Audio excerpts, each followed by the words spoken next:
یہ ہے سن 1947 کی یادیں، وہ زمانہ جب گجر خان ایک پر رونق قصبہ تھا۔ یہاں ہندو، سکھ اور مسلمان صدیوں سے اکٹھے رہتے تھے۔ بازاروں میں گھروں کے سامنے مٹی کے چولہے، تندوروں کی خوشبو اور گلی میں بچوں کی ہنسی گونجتی تھی۔ گجر خان اس وقت پنڈی ڈویژن کا ایک اہم تجارتی مرکز تھا۔ یہاں اناج، کپڑا، نمک اور گھی کے کاروبار چلتے۔ زیادہ تر دکانیں ہندوؤں اور سکھ برادری کے پاس تھی، جبکہ مسلمان زیادہ تر کھیتی باڑی، لکڑی کا کام یا اونٹوں بیل گاڑیوں سے مال لادنے کے پیشے سے منسلک تھے۔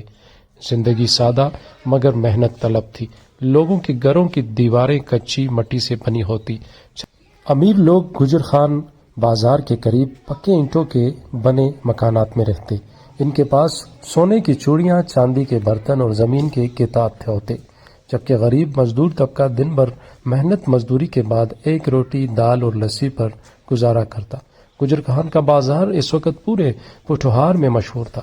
یہاں سے گندم، چاول، گڑ، کپڑا اور دیسی جڑی بوٹیاں دوسرے علاقوں کو بھیجی جاتی۔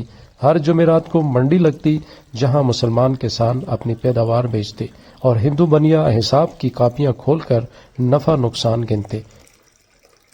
لیکن جون جولائی 1947 میں ہوا کا رخ تبدیل ہوا۔ تقسیم ہند کے اعلان کے ساتھ ہی خوف نے جنم لیا۔ ایک ہی گلی میں رہنے والے دوست دشمن بننے لگے۔ سکھ اور ہندو اپنے گھروں سے سامان باندھنے لگے اور کئی مسلمان خاندان جن کے ساتھ نسلوں سے ناتا تھا انہیں الوداع کہہ کر روتے رہ گئے۔ گجر خان کے بعض علاقوں میں فسادات بھی ہوئے۔ کچھ گھروں کو آگ لگ گئی، بازاروں میں ویرانی چھا گئی اور کئی پرانے دکانوں پر نئے نام لکھے گئے۔ ریلوے اسٹیشن پر ہجرت کے قافلے جمع ہوئے۔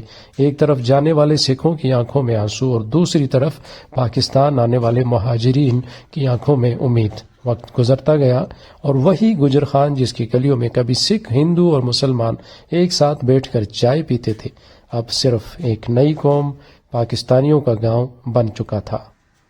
آج بھی اگر پرانے بازار کے قریب جائیں تو کچھ پرانی عمارتیں، لکڑی کے دروازے اور پیتل کے ہینڈل آپ کو 1947 کی یاد دلاتے ہیں۔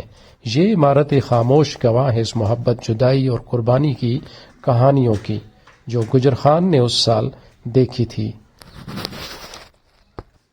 گجر خان کی پرانی گلیوں میں آج بھی وہ اینٹوں کی عمارتیں موجود ہیں جن کے دروازوں پر وقت کی نشان کنندہ ہیں۔ یہی در و دیوار گواہ ہیں اس 1947 کے وقت کے جب ہندو، سکھ اور مسلمان ایک ہی بازار میں ساتھ کاروبار کرتے تھے اور پھر ایک دن بچھڑ گئے ہمیشہ ہمیشہ کے لیے۔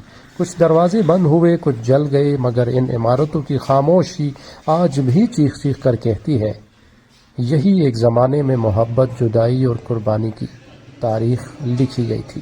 یہی ہیں وہ عمارتیں، یہی ہیں وہ دروازے، جانے والے چلے گئے اور یہ سب کچھ دوسروں کا ہو گیا۔